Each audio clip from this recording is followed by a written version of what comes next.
तो let's jump to our first operator, क्योंकि bitwise में बहुत सारे ऑपरेटर्स जो हमें पता होने जरूरी है। तो बिटवाइज एंड पहले कैसे काम करता है इसे हम अंडरस्टैंड करने पे आते हैं। Let's jump to bitwise and. तो एंड बेसिकली बोलता है बोथ मस्ट बी ट्रू, यानी कि एंड का सिंबल ही है ये ampersand sign. This ampersand sign says कि ये आपने एंड यूज किया है, और उसने बोला बोथ मस्ट बी ट्रू। इसका मतलब कुछ ऐसा है कि हमारे पास अगर बिट की वैल्यू 1 है, फिर बिट की वैल्यू 1 है, अगर दोनों 1 है then it is true, so it will give you true. तो बिट 1 को मतलब बोल सकते हो on, on, then it is on. ठीक है, तो 0 1 को आप ऑन ऑफ की तरह ले सकते हो। तो if it is on on, so that's why it is on, आप ऐसा मान के चल सकते हो इस पर। अब अगर ये ऑफ है तो इट इज 0 1, तो इट इज ऑफ। ठीक है, तो ट्रू फॉल्स के लिए ले सकते हो कि ट्रू ट्रू ट्रू, ऐसा मिल जाएगा। तो इससे हमारे पास एक ट्रुथ टेबल बनती है जिसे हम फॉलो करते हैं। तो ट्रूथ टेबल बोलता है 1 and 1 इज इक्वल टू 1, मतलब ट्रू ट्रू ट्रू, फिर true false, 0 is false, so false, और रेस्ट ऑफ द केस में फॉल्स। इसका मतलब जब सब ट्रू होगा तभी ट्रू होगा। तो that's why both must be true, तभी ये ट्रूथ टेबल हमारे लिए काम करेगी। तो हमें एग्जांपल लेके चलना है कि कहा इसका फिटमेंट होगा। देखिए जरा, 1010 में लिखा 10 इन डेसिमल निकल कर आया, ये 12 इन डेसिमल है। अगर मैं इसका एंड लगा दूं तो आप ये देखोगे कि जहां जहां जीरो मिल रहा था, जहां जहां जीरो मिला, यानी कि false false, true false false, false true false, true true true. तो इसका मतलब जहां ट्रू है बस वही ऑन रहेगा, अगर ऑन है सब तभी ऑन रहेगा। बस इतना रूल याद रखो, जब ऑन है तभी ऑन रहेगा, वरना अगर कहीं पर भी एक भी ऑफ है तो ऑफ हो जाएगा। राइट, तो ये बहुत काम आएगा रूल आगे चलकर देखने के लिए। तो this is we understand bitwise and operator अपने पास कैसे काम कर रहा है। Now let's jump to some use cases पे जाते हैं, मतलब करेंगे क्या इन सब चीजों का इन प्रैक्टिकली। तो शुरुआत करते हैं पहले एग्जांपल से। तो ये पहला एग्जांपल है, जैसे आप कोई भी परमिशन सिस्टम डिजाइन करना चाहते हो। लेट्स से ऑपरेटिंग सिस्टम के अंदर यूजर्स की परमिशन होती है। तो मैंने लेट्स से यूजर की परमिशन 5 मान लिया, उसका एक नंबर मान लिया 5, और 5 का बाइनरी निकल कर आया 101, और मैंने ऐसा मान लिया रीड प्लस डिलीट जो ऑपरेशन है इट इज 5। तो एज्यूम करते हैं, देखो तो मैंने ऐसे एज्यूम किया कि अगर आपके पास वैल्यू है 4, वैल्यू है 2 और वैल्यू है 1।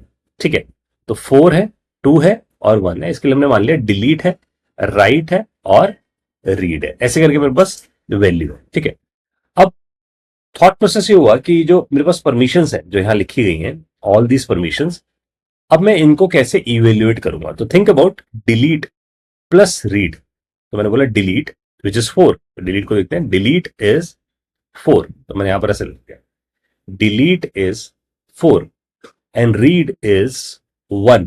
ये दोनों देखिए हम लोगों ने, और उसके बेसिस में मेरे पास 5 बना। इसका मतलब अगर मैंने 5 परमिशन दी है तो which is read plus delete है। ठीक है, अब मुझे परमिशन चेक करनी है, मेरे पास कोई यूजर आता है तो उसकी परमिशन चेक करनी है कि उसे क्या परमिशन है। तो I will say so this user has, मैं बोलूंगा उस यूजर के पास कि 4 + 1 है, तो इसका मतलब उसका डिलीट है प्लस उसके बाद रीड है, लेकिन राइट परमिशन उसके पास नहीं है कि उसका सम कितना है, 5 है। अब इससे फायदा क्या होगा, देखो अगर मैं इसे समझूं कि मैंने 2 परमिशन एक चीज के अंदर रख ली, 2 परमिशन एक चीज के अंदर रख ली, तो अगर मुझे 2 चीजें रखनी होती तो मैं एरे यूज करता, बजाय एरे के मैंने 5 लिखा। And I am thinking about कि 4 मतलब डिलीट और 1 मतलब रीड, तो मैंने 2 परमिशन को मिलाया और ये मेरे पास बिल्ड होकर आ गई। अब अगर मैं ऐसा लिखता हूं, देखो यूजर परमिशन एंड 4, इसका मतलब समझने की कोशिश करते हैं। यूजर परमिशन एंड 4, इसको अंडरस्टैंड करते हैं। मैं इसका स्क्रीनशॉट ले लेता हूं, ठीक है। स्क्रीनशॉट को लेकर यहां पहुंच जाते हैं जरा हम अपने इस जगह। ठीक है, यहां पहुंचते हैं, इसे पेस्ट करते हैं स्क्रीनशॉट को, और अब थोड़ा सा दिमाग लगाते हैं इसके ऊपर ये कैसे काम कर रहा है। तो हमें हमें पता है कि हमारी जो यूजर परमिशन है वो क्या है, that is 5। User permission is 5, तो हमें समझ में आ गया कि करंट परमिशन की जो वैल्यू है वो अपने पास एज अ 5 है, तो दिस इज 5। तो 5 मेरे पास वैल्यू है, दिस इज 5, और एंड 4 करने की बात की गई है, और वो नॉट इक्वल टू 0 होना चाहिए। तो व्हाट डज इट मीन कि अगर वो 5 है तो मैं 2 के ओवर 0, 2 के ओवर 1, 2 के ओवर 2, 4 बिट में निकाल रहा हूं, 2 के ओवर 3, तो यहां 1, यहां 2, यहां 4, यहां 8, और 4 यहां 1 1 और यहां 0 0। तो दिस इज इक्विवेलेंट फॉर 5। ये 5 के लिए हम लोगों ने इसका बाइनरी निकालते 4 बिट का। अब 4 के लिए निकालते हैं, तो 4 के लिए निकल कर आया 1 और फिर 0 0। तो ये मेरे पास कहां निकल कर आया। अब मैंने अगर इन दोनों का एंड कर दिया, इन दोनों का एंड कर दिया, एंड का रूल क्या है, देखो ना, एंड का रूल है अगर मेरे पास देखो 1 0 मेरे पास था, तो true false false, false false false, true true true and zero, ये निकल कर आया। अब अगर मैं ऐसा लिखता हूं कि ट्रू ट्रू, मेरे पास यहां पर ट्रू आ गया, और यहां हम लोगों ने जो कंडीशन लगाई, तो यहां पर बोला नॉट इक्वल टू जीरो है, तो आपने ध्यान दिया 5 एंड 4 करके हमारे पास जो वैल्यू ना जीरो, मतलब जीरो बाइनरी के बराबर नहीं बनती है। तो वो बोलता है यूजर हैज डिलीट परमिशन, यानी यूजर के पास कौन सी परमिशन है, डिलीट परमिशन है, क्योंकि मैंने इसका एंड करवाया 4 से, और देखो 5 था, तो 5 में वी नो 4 प्लस 1 था, तो 4 प्लस 1 किया, अगर 4 से एंड 4 का करवाओगे तो 4 ही तो आएगा वापस, है ना। फिर से देखो, 4 का एंड 4 से करवाओगे तो 4 आ जाएगा आपके पास, क्योंकि जो बिट्स ऑन होंगे वो बिट्स ऑन रह जाएंगे, जो ऑफ है वो ऑफ रह जाएंगे। तो that's why we get this number 4 ही हमारे पास वापस आ गया, and based on it we understand कि हाँ इसके पास कौन सी परमिशन है, डिलीट परमिशन है, क्योंकि हम लोगों ने 4 को बोला था दैट्स अ डिलीट, 1 को बोला था इट इज अ रीड, है ना। उसके बेसिस पे भी फाइंड इट आउट कि हमारे पास डिलीट परमिशन है उस यूजर को। तो थॉट प्रोसेस क्या हुआ देखो इसका, इसलिए नॉट इक्वल टू जीरो था कि वो जीरो नहीं आएगा कभी भी, क्योंकि कैंसिल नहीं हो पाएंगे वाले सब बिट्स। तो इससे बेनिफिट ये हुआ कि मेरे को कोई कॉम्प्लिकेटेड ऑपरेशन नहीं करना पड़ा, मुझे एरे में डालना पड़ा उन परमिशंस को, फिर एरे में लुकअप नहीं करना पड़ा, मैंने सब कुछ कांस्टेंट ऑपरेशन परफॉर्म कर दिया। This is the practical use case जो कंपनीज में यूज होता है, ये आप लोगों ने देखा है बिटवाइज एंड को पिक्चर में कैसे लेकर आया जाता है। तो this is how it is actually working. Now let's check another use case. तो अगर मुझे इवन ऑड चेक करने हैं, तो आप सबको पता है कि जब भी आप इवन ऑड चेक करते हो कंप्यूटर में, तो जो बेसिक प्रोग्राम जो हम पढ़ते हैं, तो हम मॉडुलस ऑपरेटर को यूज करते हैं इवन ऑड चेक करने के लिए। अब मॉडुलस ऑपरेटर का मतलब ये होगा कि अगर मैं 4 मॉडुलो 2 करता हूं, तो 4 यहां जाएगा, 2 यहां जाएगा, 2 2 4 होगा, and then we get this reminder value. So this value is it is giving here, ये मेरे पास आ जाएगी, and this is a quotient value, ये कोशेंट वाली वैल्यू है। तो कोशेंट चाहिए होगा तो मैं डिवाइड करूंगा, तब मेरे पास क्वेश्चन वैल्यू आएगी। तो थॉट प्रोसेस क्या हुआ, थॉट प्रोसेस ये हुआ कि अगर मैं मॉडुलस करता हूं तो मेरे को रिमाइंडर आता है, और उसके लिए अर्थमेटिक कैलकुलेशन लगती होगी, है ना। और आप सबने कभी ना कभी जब कॉलेज में पढ़ा होता है एक subject which is computer architecture या कंप्यूटर ऑर्गेनाइजेशन, तो वहां पर हम पढ़ते हैं कि अर्थमेटिक एंड लॉजिकल यूनिट होती है ना। तो एएलयू यूनिट होती है जो यूज होती है, इसका मतलब एक सर्किट है जो जाकर परफॉर्म करता होगा कैलकुलेशन, उसके बेसिस पे रिजल्ट आता होगा।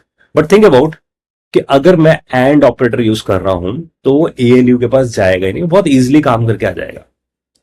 तो that's why we think about कि अगर मैं decimal to binary even odd कर रहा हूं, तो मेरे पास लेट्स से अगर मेरे पास 2 है तो उसका 10 है, इवन पे एंड्स देखें तो इवन पे जो बिट्स निकल कर आएंगे which is last ends with zero होगी। तो what does it mean, it means अगर आपका 2 के और 0 है, 2 के और 1 है यहाँ पर, है ना, यहाँ पर 2 के और 2 है, यहाँ पर 2 के और 3 है, ये 1 है, ये 2 है, ये 4 है, ये 8, 1 1 0 0। तो अगर आप देखो इसके एंड में जो हमारे पास आ रहा है दैट इज 0। 11 पे चेक करते हैं, 1 और फिर 1 और फिर 1, और दिस इज 0। तो इससे हमें समझ में आ रहा है कि इवन जब भी होगा तो उसकी लास्ट बिट होगी, है ना, वो 0 होगी, और ऑड होगा तो उसकी लास्ट बिट 1 होगी। अब बेस्ड ऑन दिस रूल हम लोग मॉडुलस ऑपरेटर नहीं यूज करके इवन और चेक कर लेते हैं एंड से ही। कैसे करते हैं देखो, इफ लास्ट बिट इज 0 तो even, if last bit is 1 तो इट इज ऑड। तो लेट्स से मैंने लिखा नंबर num1, तो दिस इज 101, तो this is a binary of 5। ये 5 का मैंने बाइनरी नंबर निकाल के रख दिया। अब देखो मैंने 1 का बाइनरी जब निकाला तो वो निकल कर आया 001, और मैंने इन दोनों का एंड कर दिया, तो 1 1 ट्रू था, ट्रू रह गया, ये फॉल्स था, और ट्रू फॉल्स फॉल्स था, and what I get this 1। तो मेरे पास यहां पर क्या है 1, और मैंने बोला था कि ये हमेशा एंड किससे होगा 1, तो इसके पास हमेशा 1 आएगा। तो based on it I can check it's an even or odd. अगर ये केस 4 का होता, लेट्स से इट इज 4, तो अगर मैं 4 पे आता तो इट वुड बी 1 0 0, क्योंकि ये आप ऐसे लोगों 2 के और 0, इट इज 2 की पावर 1, इट इज 2 के और 2, 2 के और 2 इज 4, ये 1 रहता और ये 2 रहता, एंड दिस इज 1, है ना, ऐसा रहता। तो 4 to 1 रहता, तो 4 पे 1, 1 पे 1, लेकिन यहां पर 4 पे 1, अब 1 का बाइनरी निकालते तो दिस इज 0 0 1। अब अगर आप इसको कन्वर्ट करते तो व्हाट यू गेट 0। तो थॉट प्रोसेस क्या हुआ कि मेरे पास अगर इवन होगा तो अगर मैं उसका एंड करूंगा तो what I get 0। If I get this 0 तो इट इज एन इवन, तो उसके बेसिस पे आई कैन फाइंड आउट कि ये मेरे पास इवन है या ऑड है। तो थॉट क्या निकल कर आता है, थॉट निकल कर आता है हमारे पास कि अगर मैं मॉडुलस यूज कर सकता हूं या एंड यूज कर सकता हूं, मैं कौन सा बेटर इसे यूज करने की कोशिश करूं। तो थॉट पे अगर क्लैरिटी लेकर आए, तो जब भी हम सिंटैक्स रखते हैं मॉडुलस से भी आप यही काम करके आ सकते थे, लेकिन अब यही काम आप num and one equal to zero है तो भी ये इवन है, और अगर वो नॉट इक्वल टू जीरो होता तो ऑड होता। स्पीड हमेशा स्लो होगी क्योंकि ये जाकर हार्डवेयर वाइज ज्यादा काम करके आएगा, क्योंकि ये arithmetic and logical unit use करके आएगा, ये फास्टर है, बिट वाइज बहुत लो लेवल पे काम करके आ रहा है, इससे पहले लो लेवल पे कन्वर्ट होना पड़ेगा। तो फाइनल जो थॉट इवन ऑड की बनी वो इसी वजह से बनी कि अगर मैं एक 4 बिट नंबर्स बनाऊं और लेट्स से 1 का बाइनरी निकालूं, अगर मैं 1 का बाइनरी निकालूं तो आप लास्ट बिट पे ध्यान देना, this last bit right most bit भी आप बोल सकते हो, मैं इसे राइट मोस्ट बिट भी बोल देता हूं। तो ये जो हमारे पास राइट मोस्ट बिट आ रही है इट इज कमिंग 1, इसकी राइट मोस्ट बिट देखो 2 की, 2 इवन है, इसकी राइट मोस्ट बिट देखो 0 है, 4 की देखो राइट मोस्ट बिट 0 है, 6 की देखो 0 है, बाकी सब ऑड्स की देखो, ऑड की क्या आ रही है 1 1 1 आ रही है। इसका मतलब क्या हुआ, ऑड की जो बिट होगी राइट मोस्ट वो हमारे पास क्या होगी, वो मेरे पास 1 होगी विच इज 1, इवन की मेरे पास क्या होगी, इवन की मेरे पास 0 होगी। ये हम लोगों ने पता लगा लिया। अब बेस्ड ऑन इट कि मुझे पता लग गया कि हाँ ऑड पे क्या होगी और इवन पे क्या होगी, तो अब अगर मैं जाकर ये पता लगाना चाहता हूं कि वो नंबर इवन है ऑड है, तो अगर मैं 2 का एंड कर दूं 1 के साथ, ध्यान से देखना, 2 का एंड कर दूं 1 के साथ, 4 का एंड कर दूं 1 के साथ, तो 4 पहले पकड़ लो 4 को, 4 का क्या है, 4 का नंबर है 0 1 0 0, एंड कर रहे हो, एंड कर रहे हो 1 के साथ, तो 1 का क्या है 0 0 0 1। अगर आप इसका एंड करोगे तो एंड क्या करता है, ट्रू फॉल्स पे फॉल्स देता है, false false false false, true false false, false false false, तो 0 आया। देखो रिजल्ट क्या है 0 आया, मतलब ये नंबर किसके बराबर है 0 बराबर है। इसके साथ करके देखो, इसका हमारे पास क्या है 0 0 1 0, अब इसका भी एंड करो किसके साथ 1 के साथ ही, तो 0 0 0 1, इसका भी करोगे तो क्या निकल कर आएगा 0 0 0, तो यहां पर भी क्या है 0। तो कंडीशन क्या बनी, कंडीशन बनी कि हमारे पास जो भी नंबर है, मान लो x में नंबर पड़ा है, अगर हमने x एंड किया किसके साथ 1 के साथ और उसकी वैल्यू किसके बराबर आई 0 के, तो इट्स एन इवन, अगर नहीं है 0 के तो इट्स एन ऑड। तो अगर आप लेट्स से 5 को पकड़ लो, तो 5 का बाइनरी क्या है 0 1 0 1, इसे करो 0 0 0 1 और इसका एंड करो तो देखो यहाँ 1 आ गया है ना, तो इसका मतलब रिजल्ट क्या है अपने पास 1 वापस आ गया, तो इट इज एन ऑड। इससे समझ में आ रहा है कि ऑड है। यही थॉट प्रोसेस हम कोड में अप्लाई करके आ पाएंगे when we learn this thing। तो दैट्स व्हाई हमें ये समझ में आता है कि मॉडुलस से भी हम यही काम करके आ पा रहे थे, इवन ऑड पता लगा पा रहे थे, लेकिन अब हमारे पास ये तरीका भी है नम एम्परसन 1 इक्वल टू 0, जिससे आप पता लगा सकते हो अगर एम्परसन यानी कि बिटवाइज एंड करने के बाद if this value is coming 0 तो it's an even operation, otherwise it's an odd operation. Now let's jump to the next thing that is a bitwise or operator. जैसे हमने अभी एंड पढ़ा बिटवाइज एंड, इसी तरीके से हमारा बिटवाइज और है, तो इसके लिए हमें ट्रुथ टेबल समझनी होगी सबसे पहले कि वो कैसे काम करते हैं। तो बिटवाइज और बेसिकली कंपेयर करता है ईच बिट ऑफ 2 नंबर्स और उसकी भी एक ट्रुथ टेबल है। वो कहता है अगर ट्रू ट्रू ट्रू है और अगर ट्रू फॉल्स है तो तब भी ट्रू है, फॉल्स ट्रू है तब भी ट्रू है और फॉल्स फॉल्स फॉल्स है। तो इसका मतलब उसका थॉट प्रोसेस ये है कि अगर कोई भी बिट 1 मिल जाए तो रिजल्ट यानी कि एक भी बिट ऑन है तो ऑन है बस। तो थॉट प्रोसेस ये हुआ ना कि अगर मेरे पास ऑन है ऑफ है तो इट इज ऑन एक्चुअली, तो 2 बिट में एक में ऑन है एक में ऑफ है तो इट इज ऑन, तो इट इज लाइक दिस। तो through this way I can find it out कि हाँ मेरे पास बिटवाइज और कैसे काम कर रहा है, राइट। तो ये हमें डाइजेस्ट हुआ बिटवाइज और के बारे में। अब इसके भी यूज केसेस की तरफ जाते हैं, तो इसका यूज केस समझते हैं। Think about if I am going to design a game, मैं कोई वीडियो गेम डिजाइन कर रहा हूँ और उस वीडियो गेम में फ्लाई, इनविजिबल, शील्ड ऐसे ऑप्शन है मेरे पास, और मुझे इन सारे फीचर को कंबाइन करके एक ऑप्शन देना है। ध्यान से देखना, इन सबको कंबाइन करके ऑप्शन देना है, तो मेरे पास और बहुत बेस्ट ऑप्शन है, क्योंकि वो क्या करता है अगर कहीं पर भी ऑन है तो ऑन ही कर देगा दूसरी वाले बिट को। तो थिंक अबाउट अगर मेरे पास फ्लाई का बाइनरी 001 है, अगले का 0010 है और उसका 01001 है, तो इसका मतलब this is the binary 1, this is for 2 and this is for the 4। तो मैं ऐसा बोल सकता हूं अगर मैं प्लेयर को पावर दूं फ्लाई और शील्ड, तो मैंने अगर ये दिया तो player can fly and has shield, ऐसा हो जाएगा। अब इसके पीछे का थॉट प्रोसेस ये हुआ ना कि अगर फ्लाई की वैल्यू है 0010 दिस वन, तो 0001 ये मेरे पास, और शील्ड की वैल्यू है 0100। अब ये दोनों को अगर मैं और कर दूं तो इट मींस ये जहां पर भी ऑन होगा ऑन कर देगा, ऑफ ऑफ ऑफ है, फिर यहां पर ऑफ ऑन है और 0। तो if you think about it here, तो यहां पर देखो इसकी बिट भी और इसकी बिट भी मिक्स हो गई मेरे पास, that's why I have a combination, कि मेरे पास दोनों का कॉम्बिनेशन आ जाता है। So this is the one of the use case जहां पर डेवलपर्स इसे यूज करना यूज करते हैं ताकि मैं उन बिट्स को ऑन करवा कर सकूं, कंबाइन कर सकूं चीजों को। तो it is like I am combining fly and shit because दोनों की बिट्स मेरे पास आ गई। तो this through this way we understand or, ठीक है। और से के जैसा ही अपने पास एक और आता है दैट इज एक्सॉर। तो थोड़ा सा इसे कंफ्यूज नहीं होना है कि और एक्सॉर बहुत सिमिलर होगा, but there is a huge difference. तो एक्सॉर देखो कैसे काम करता है। एक्सॉर ऐसा बोलता है कि अगर आप एक्सॉर यूज करते हो तो अगर 0 0 है तो कैंसिल हो जाएगा, यानी कि अगर सेम है तो कैंसिल हो जाएगा। 1 0 है तब 1 मिलेगा, 0 1 है तब 1 मिलेगा, और 1 1 है तब 0 हो जाएगा। इसका मतलब सेम बिट कैंसिल। तो जब भी सेम होगा तो इसलिए की प्रॉपर्टी आपको याद रखनी है कि अगर x x है तो इट इज 0, x और फिर कोई और बिट है तो x वापस आ जाएगा। तो आप ऐसे याद रख सकते हो कि अगर दो बंदे दोनों के हाथ में तलवार है तो कैंसिल, दोनों खत्म है ना। तो अगर एक के हाथ में है एक के हाथ में नहीं है तो एक बचेगा। तो इट इज लाइक दिस। तो इसलिए एक प्रॉपर्टी इसमें आती है कि हम इसी को कम्यूटेटिव प्रॉपर्टी बोलते हैं, which is x XOR y अगर है और y XOR x is the same thing. इसका मतलब ये है कि अगर मेरे पास एक नंबर है 2 और मैं उसका एक्सॉर 2 के साथ करता हूं तो दोनों बिट आपस में कैंसिल हो जाएंगे, क्योंकि 2 का जो बाइनरी निकल कर आएगा हमारे पास, तो मान लो हमारे पास 2 का बाइनरी निकल कर आया, इसका भी बाइनरी निकल कर आया, और अगर मैंने इसका एक्सॉर कराया इन दोनों का एक दूसरे का, तो सेम बिट क्या हो जाएंगे, cancel, same bit cancel, same bit cancel, same bit cancel, ऐसा हो जाएगा। तो इसका मतलब 0 रह जाएगा। तो इट इज सेइंग कि अगर मेरे पास x ये है y ऐसे है, तो अगर मैं x y या y x लिखूं it's the same rule. Similar as 3x और 2 लिखूं तो ऑफकोर्स कैंसिल नहीं हो पाएंगे क्योंकि दोनों सेम नहीं है, but it is same as a, मैं इन दोनों को इस तरीके से भी लिखूं बात बराबर है। That's why this is the principle. Associative इसका मतलब अगर प्रायोरिटी भी दे दूं आगे पीछे भी करूं तब भी रिजल्ट सेम आएगा। तो this is these are the key property of XOR कि हमारे पास एक्सॉर काम कैसे कर रहा है। In the same bit case it will cancel it. इसका मतलब सिंपल है कि अगर मैं ऐसा बोलता हूं 2 एक्सॉर 2 कैंसिल, 3 एक्सॉर 2 देखो कैंसिल नहीं हुआ, we get a 1 as an outcome. तो through this way we understand कि हमारे पास बिट्स कैंसिल होंगी कब और कब नहीं होंगे हमारे पास cancel, right. So through this way we can identify कि हमारे पास ये कैसे काम कर रहा है एक्सॉर ऑपरेटर। अब एक्सॉर के बेसिस पे एक क्वेश्चन है जो हमारे सामने आता है, जैसे हम एक्सॉर का फिटमेंट देख सकते हैं, which is a single number problem. बहुत इजी सी प्रॉब्लम है।